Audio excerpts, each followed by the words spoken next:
美食学。高知には大地誕生の最前線と呼ばれる場所があった。それが高知県室戸。非常に豊富な栄養分が含まれていまして、豊かな漁場になっていると。そんな豊かな海で採れる数々の魚、中でもこの室戸を代表するのが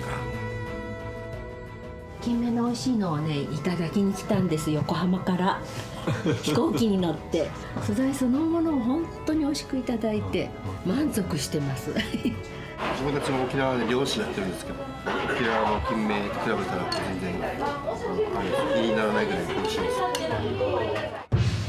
す。深海の高級魚金目鯛。そう、室戸の金目はうまい。決してよそに負けることはないと思っています。非常に上品で何にしても美味しい魚です。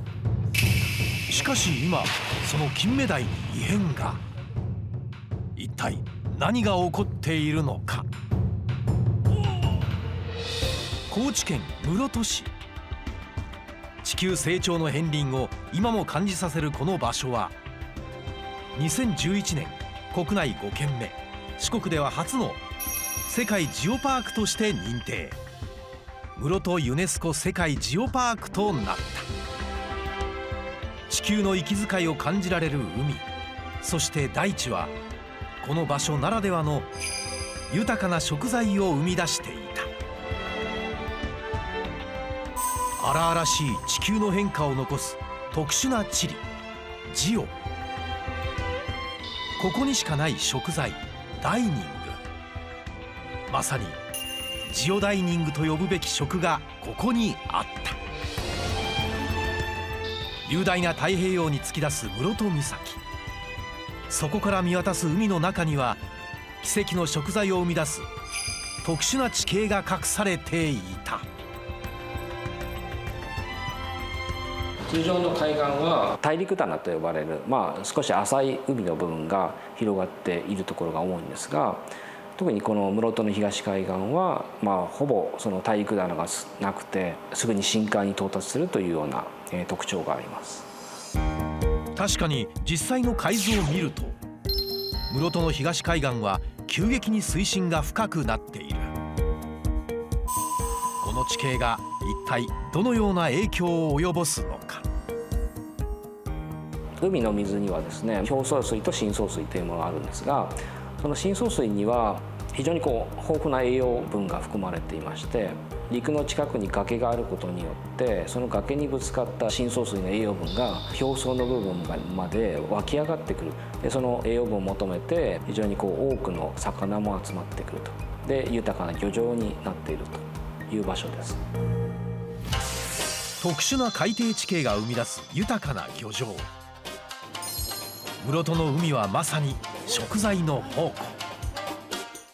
中でもこの地域を代表する魚が、高知から東の主だった漁師さんが金目鯛。金目鯛が中心、それが深海に眠る高級魚金目鯛。切り立った海底地形により沿岸近くの漁場でも水深が深いため深海魚なのによく取れる。高知は西日本一の漁獲量を誇り、室戸はその中でも有数の町だ。脂の乗った金目はもう噛めば甘みがじわっと口の中に広がってとても美味しいですね。町ではその味を存分に味わうことができる。ミネラル豊富な海で育った金目は甘さが抜群。上質な脂肪分が多く含まれた身はさまざまな料理で本領を発揮。脂の乗った金目は塩焼きにしても美味しいですね。深海から湧き上がってくる宝石のような感じの魚ですね。室戸が誇る深海の高級魚金目鯛。その美味しさから室戸の宝石とも呼ばれるが、近年その金目鯛に異変が起きているという。その謎を追うべく我々は金目鯛漁師に密着。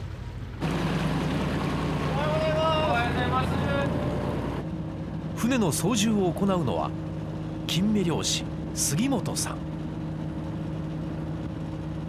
高校出てマグロ船に乗って、それからすぐ始めたけで、だけど56年から昭和56年からのっちゅう何年になるかな、金目一本でやり。金目一筋40年。近年はある問題に悩まされているという。この潮が沖へ離れてしもたけね、その関係でもう全然ダメなんでね。ここ数年で金目鯛の漁獲量が減少。その原因は高知の南を流れる黒潮の南下。海流に卵を産む金目鯛もそれに伴い本来の漁場から遠ざかってしまったのだ。さらにもう一つの要因は海の中に。もうイルカがすごい、もうイルカだらけで、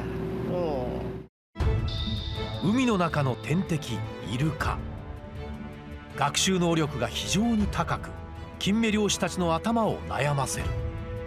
そこにも行くし、自分らいて釣った側はもううわーって腰上がってる。金目がおったら尻尾の旗をくわえてね、引っ張る。賢いね。出発から3時間、漁場に到着。このあんこにこれは金目の反応やね。水深370メートルに映る金目の反応。魚群探知機を見ながらピンポイントで船の位置を探ってゆく。暗闇の中、40年の経験を頼りに。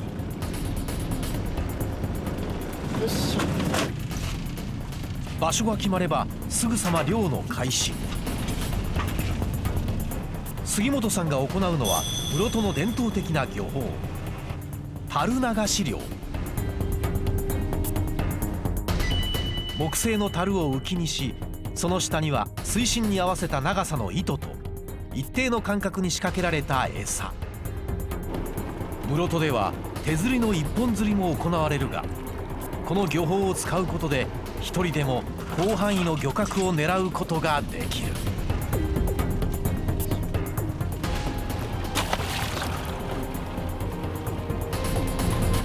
反応はね、魚の幅が狭いきね、でもそのまま潮の流れを計算してその真上へ落とし込むように今やったつもり。反応がねだんだん消えていたきね、多分なんかイルカがまたおるんじゃないのかな。そして日の出とともに樽を回収。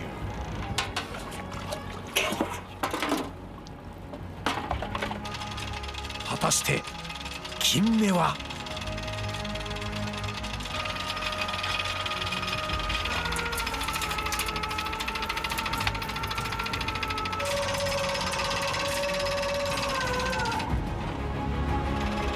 一向に姿を見せない。サルカンがねねじ切れていっちゃったけど、なんか大きなもんがおったね、そこに。金目の顔みたいわね。このまま金目の姿を見ることはできないのか。不穏な空気が流れる中、待望の瞬間がやってくる。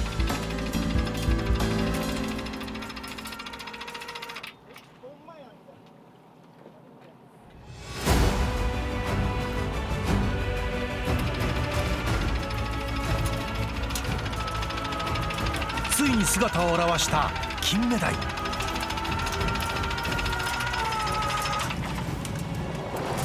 甘いわ。そうやね。900グラム。この日船で上がったのはわずか6尾。40年の経験を持つ杉本さんでも一筋縄にはいかない。だからこそ室戸の金目は価値が高いのだ。午前11時、港には金目漁を終えた船が続々と帰ってくる。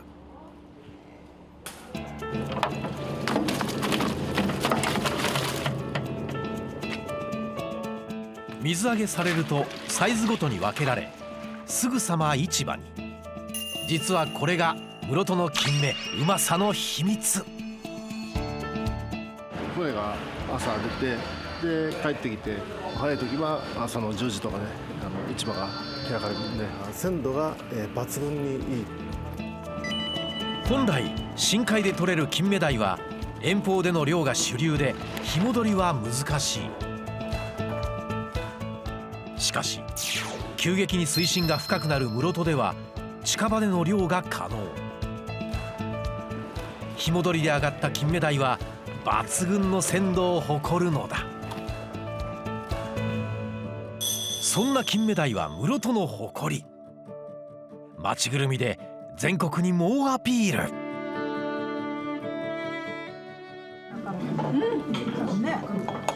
美味しい。なんか甘みがあって、それで身が柔らかいですね。とても香ばしいです。港の風味が漂ってますよ、口の中に。観光客のお目当てがこの室戸金目丼。厳粛なルールのもと、ご当地丼として町の店で提供されている。金目の照り焼きを入れること、地魚のお刺身を入れること、それから3つ目にだしかお吸い物をつけること、極力地元のものを使うということで、この丼の中で異彩を放つのが金目鯛の照り焼き。フライパンでふっくら蒸し焼きにされた身と自家製の煮汁が絡まり、ご飯との相性は抜群。締めには出汁をかけることで丼とは違った味わいを引き出していく。関東にはね、金目がいっぱいありますけども、決してよそに負けることはないと思っています。西日本にも美味しい金目があるんだよっていうことをぜひアピールして室戸まで足を運んでいただければ嬉しいかなと思います。地球の息遣いが感じられる室戸。